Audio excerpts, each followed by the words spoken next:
இப்போ நாம் நெக்ஸ்ட் என்ன பார்க்க போகிறோம்னா, எழுவாயின்னு என்ன, பயனிலைன்னு என்ன, செயற்பாடுன்னு என்ன. இது ஒன்றுமே கிடையாது. ஒரு சென்டென்ஸில், ஒரு வாக்கியத்தில் சப்ஜெக்ட் ஒருத்தர் வேலை செய்கிறான்னு சொன்னால் அந்த வேலை செய்பவன் தான் எழுவாய். அவன் என்ன செய்தான் அப்படின்னு சொன்னால் அது வந்து பயனிலை. ரைட், நல்லா பார்த்துங்க. ஒரு செயல் ஒருத்தன் செய்கிறான், ரைட்டா? அப்போ யார் செய்தார்களோ அது நவுனு தானே. அது ஒரு செயலை செய்பவன் நவுனு தானே. அது பெயர் சொல் தானே வரும். இப்போ நான் செய்கிறேன், அப்போ என் பேர் வரும், இல்லை அவன்னு வரும். அப்போ பெயர் சொல் தான். அதான் எழுவாயும்பாங்க செய்யல, ரைட்டா? அது இலக்கணத்தில். அதே மாதிரி நான் என்ன வேலை செய்தேன், என்ன செய்தேன், அதெல்லாம் மொத்தமாக பயனிலைன்னு சொல்லுவாங்க. ஆனால் அதில் இப்போ நான் பாடம் படித்தேன் அப்படின்னா நான் அப்படின்றது என்னது, எழுவாய். நான்ன்றது ஒரு நவுன் தானே. நான் என்ன செய்தேன், பாடம் படித்தேன் அப்படின்னா படித்தேன் அப்படின்றது வெர்பு, செயல்பாடு, ரைட்டா? ஆனால் நான் என்பது எழுவாய். பாடம் படித்தேன், நான் என்ன செய்தேன் அப்படின்னா பாடம் படித்தேன், ரைட்டா? மொத்தம் இதுதான் பயனிலை. இந்த மொத்தமாக இருந்தால் பயனிலை. ஆனால் செயற்பாடுன்னு என்ன அப்படின்னு பார்த்தா அதில் உள்ள வெர்பு தான் செயற்பாடு. வெர்புன்னு என்னது, அது என்ன, நான் பாடம் படித்தேன், படித்தேன் அப்படின்ட்டா செய்கிறேன். பாடம்ன்றது நவுன், நான்ன்றது நவுன். நவுன் என்னது, பெயர் சொல். பாடம்னாலும் பெயர் சொல் தான், இதுவும் பெயர் சொல் தான். ஆனால் அது மட்டும் என்னது, வினை சொல். எது, படித்தேன் என்பது. அதனால் அதான் இவ்வளோ தான், வேறு எதுவுமே இதில் இல்லை. மொத்தமே எழுவாய், பயனிலை அண்டு செயற்பாடு. எழுவாய், பயனிலை, செயற்பாடு. இப்போ பாருங்கள் என்ன போட்டிருக்கேன். எழுவாய் என்னது, செயலை செய்பவர். அந்த செயல், ஒரு செயல் இருக்கிறது, அதை செய்பவர். அதான் நான் சொன்னேன். என்ன சொன்னேன், அதாவது பெயர் சொல், நவுன்னு சொல்லலாம் இங்கிலீஷில், ரைட்டா? அது தமிழ் என்ன சொல்லுவாங்க அப்படின்னா பெயர் சொல்னு சொல்லுவாங்க, ரைட்டா? செயலை செய்பவர் அல்லது செயல் யாரை பற்றியது. அந்த செயல் வந்து யாரை பற்றி, யார் செய்த செயல் அப்படி இருக்கலாம். செயல் செய்பவர் இல்லை அந்த செயலை செய்தவர் யார், ரெண்டு ஒன்று தானே. செயல் செய்தவன் அல்லது அது அந்த செயலை, ஒரு செயல் செய்தது யார், இந்த ரெண்டில் ஏதாவது ஒன்று இருக்கலாம், ரைட்டா? இதுக்கு பேர் தான் என்னது, எழுவாய். அப்போ உதாரணமாக பாருங்களேன். அதுக்கு ஒரு உதாரணம் கொடுத்துருக்கான். என்ன கொடுத்துருக்கான்னா, கேள்வி. கேள்வி என்ன சொன்னால் யார், எது, இதுதான். யார் செய்தார்கள் என்பது தான். எது செய்தது, இது ரெண்டு தான் வரும். அது என்ன கேள்வி பாருங்கள். மாணவன் பாடம் படிக்கிறான். இப்போ மாணவன் அப்படின்னு என்னது, அது பெயர் சொல். இது என்னது, இவன் தானே வேலை செய்கிறான், மாணவன் தானே இந்த வேலையை செய்கிறான், பாடத்தை படிக்கிறான். அப்போ இந்த வேலையை யார் செய்கிறது, மாணவன். இது வந்து என்னது, நவுனு தானே.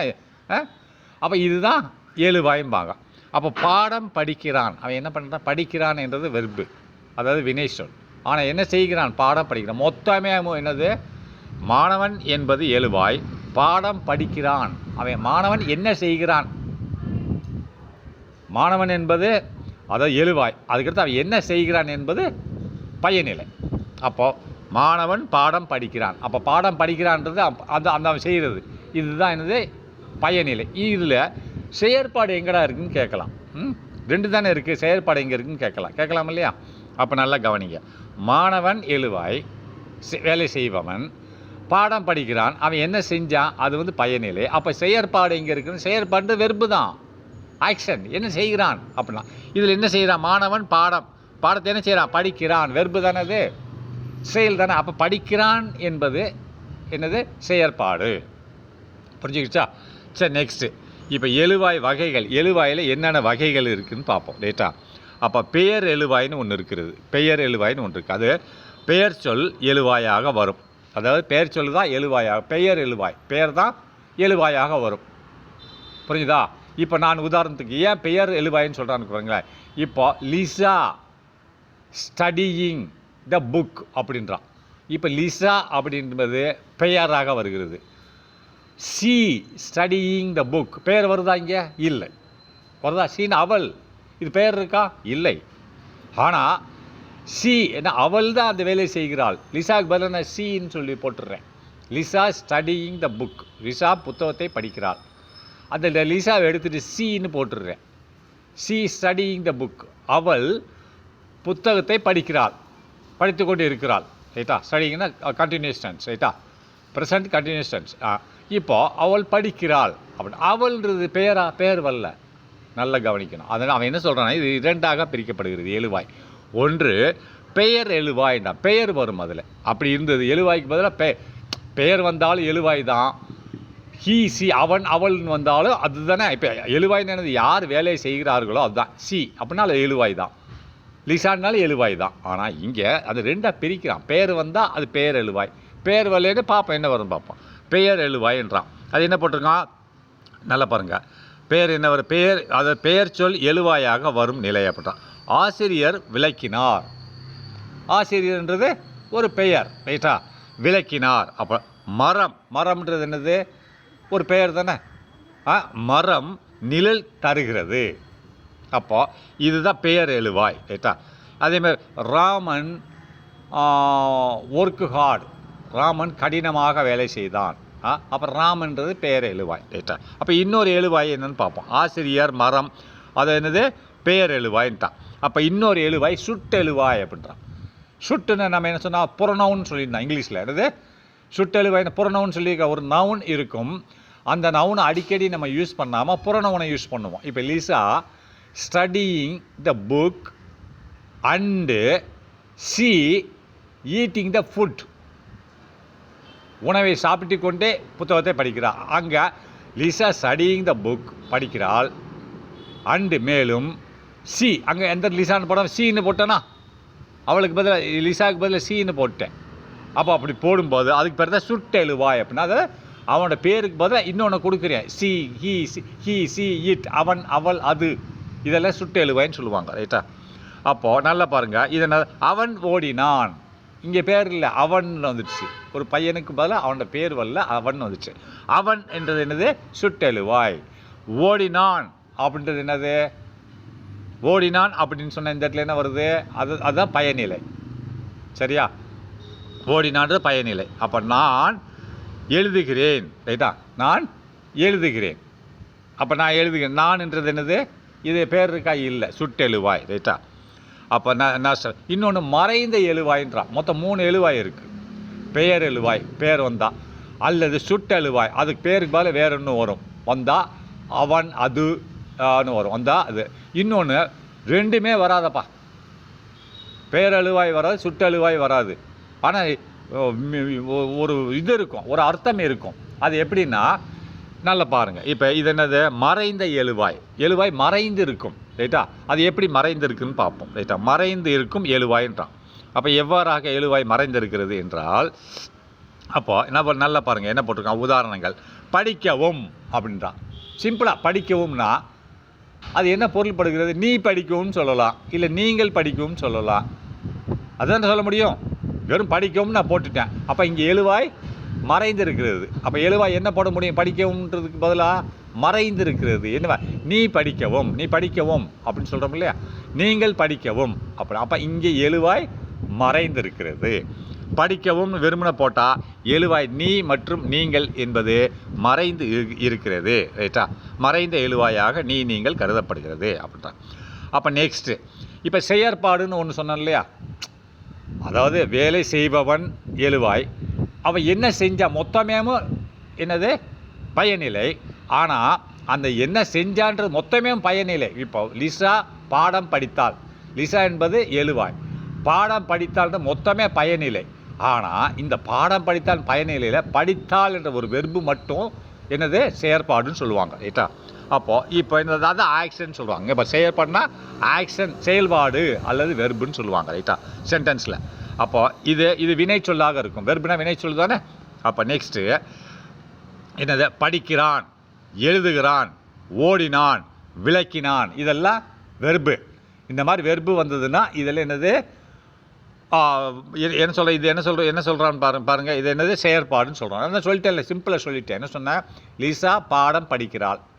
அப்போ லிசான்றது என்னது லிசான்றது என்ன சொன்னேன் நான், லிசா என்பது எழுவாய், பாடம் படிக்கிறாள் என்பது பயனிலை. அப்போ அது பாடம் படிக்கிறாள் அப்படின்றதுல எது வெர்பு, படிக்கிறாள் வெர்பு தான். வெர்புன்னு என்னது வினை சொல். அந்த வினை சொல்லு தான் என்னவாக வருகிறது, செயற்பாடாக வருகிறது ரைட்டா. சரி நெக்ஸ்ட் பார்த்துக்கோங்க. கொஞ்சம் கோட்டை விட்டுறாதே, கொஞ்சம் சிம்பிளாக தான் சொல்லித்தர்றேன் ரைட்டா.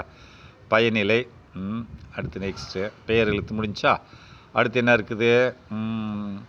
அவ்வளோதான் இதில் இருக்கிறது. எழுவாய் முடிஞ்ச பெயர் எழுவாய் பயனிலை முடிஞ்சதா? வேறு எது இல்லைல்ல? செயற்பாடு உதாரணம் தான் மாணவி பாடம் படிக்கிறாள் அப்படின்றது. மாணவி என்பது எழுவாய், பாடம் படிக்கிறாள் என்பது பயனிலை.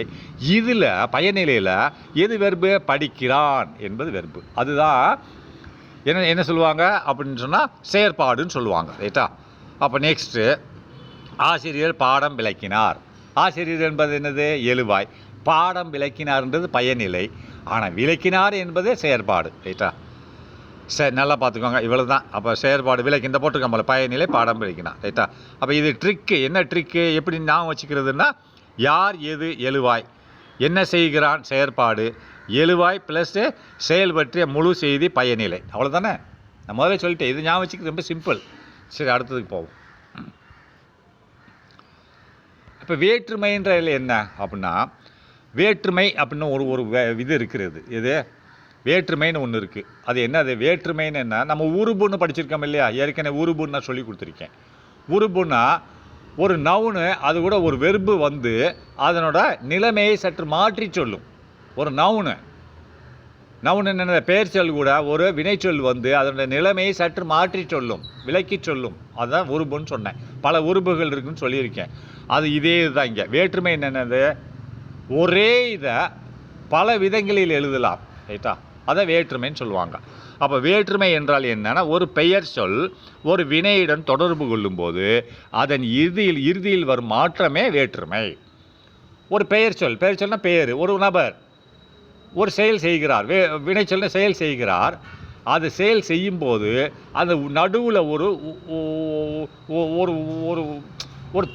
ஒரு வேலை நடக்கும். அந்த வேலைக்கு பேர் தான் என்னது? வேற்றுமைன்னு சொல்லுவாங்க. அதை மாற்றி சொல்லுவாங்க. ரைட்டா? அப்போ நல்லா பாருங்கள். இது உதாரணத்தை பார்த்து தெரிஞ்சு வரும் உங்களுக்கு. சொல்கிறேன் பாருங்களேன். பெயர் சொல் ப்ளஸ் உருபுன்னு நான் சொல்லி கொடுத்துருக்கேன். ரைட்டா? ஒரு நவுனு கூட ஒரு வெர்பு சேரும்போது அதோட மரபு மாறும். அப்போ அதனால் உருபு சிக்கல் வேற்றுமைன்னு சொல்கிறான். அப்போ மொத்தம் எத்தனை வேற்றுமைகள் இருக்குது? 8 வேற்றுமைகள் இருக்கிறது. மொத்தம் கேட்பான் வேற்றுமைகள் எத்தனை இருக்கிறதுன்னு 8ன்னு சொல்லணும். அதான் முதலாம் வேற்றுமைனா என்னது? எழுவாய். முதலாம் வேற்றுமை என்னது? எழுவாயில் இருக்கிறது. இது யார் எது என்ற கேள்விக்கு பதில். இதில் உருபு இருக்காது. உருபுன்னு நான் சொல்லி கொடுத்துருக்கேன்.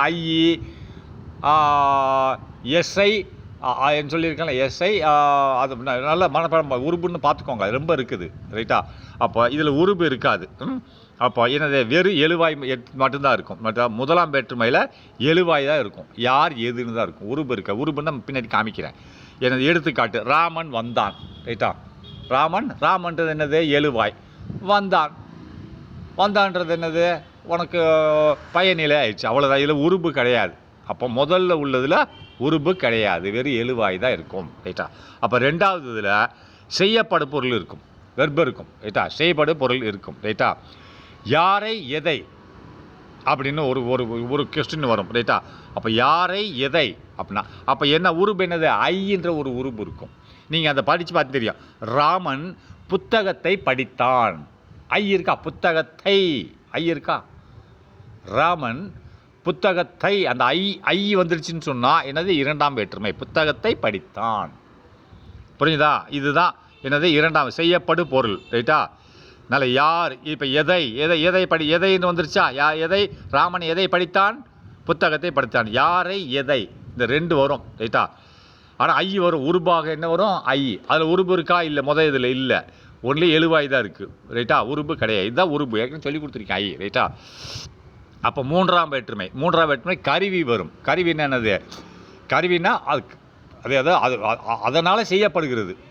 இப்போ நான் கத்தியால் காய்கறியை வெட்டினேன். அப்போ அது ஒரு கருவி. ரைட்டா? அதுக்காக எல்லா இடத்துலையும் கருவின்னா அந்த மூலப்பொருளை வைத்து நம்ம அந்த வேலையை செய்தோம் என்று பொருள்படுகிறது. ரைட்டா?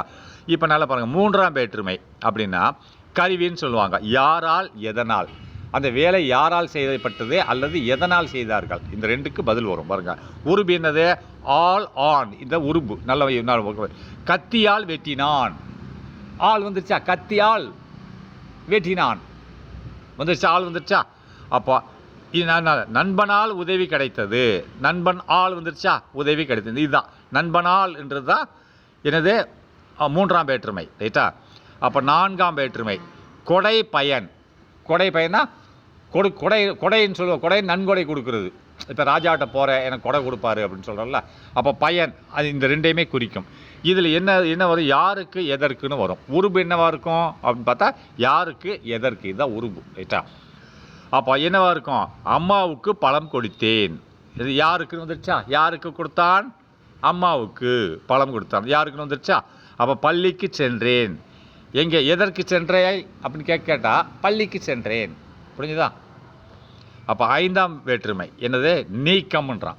நீக்கம்னா வெளியேற்றுறது. ரைட்டா? அப்போ யாரிடமிருந்து வெளியேற்றுறது, எதிலிருந்து வெளியேற்றுறது. ரைட்டா? அதான் இப்போ பாருங்கள், உருபு என்னது, இல் இருந்து, இதிலிருந்து வரும்.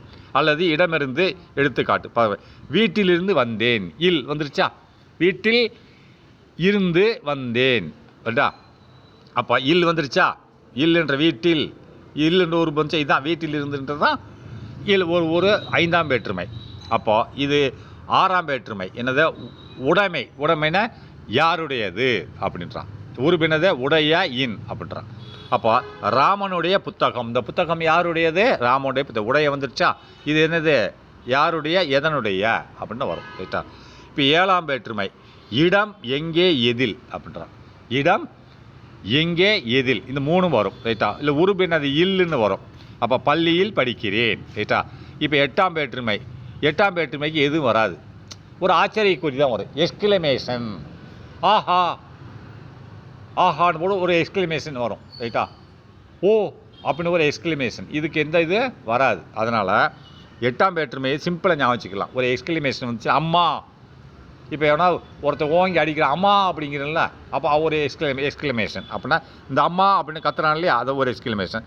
அப்போ ஏதாவது ஒரு பிரச்சனை, நண்பா காப்பாற்றுன்னு சொல்கிறோம் இல்லையா, அப்போ நண்பா அப்படின்றது எக்ஸ்கிளமேஷன். இதுதான் இந்த நிலைமையில் வந்துச்சுன்னா இது 8ஆம். இது எப்படி ஞாபகம் வச்சுக்கணும்னு சொன்னால், இந்த கீழே கொடுத்துருக்கான் பாருங்கள். இதில் எழுவாய் வரும். எழுவாயிலேருந்து எந்த ஒரு எது உருபும் வராது. மீதெல்லாம் உருபு தான். ஐ, ஆல், இக்கு, இருந்து, உடைய, இல், விழி.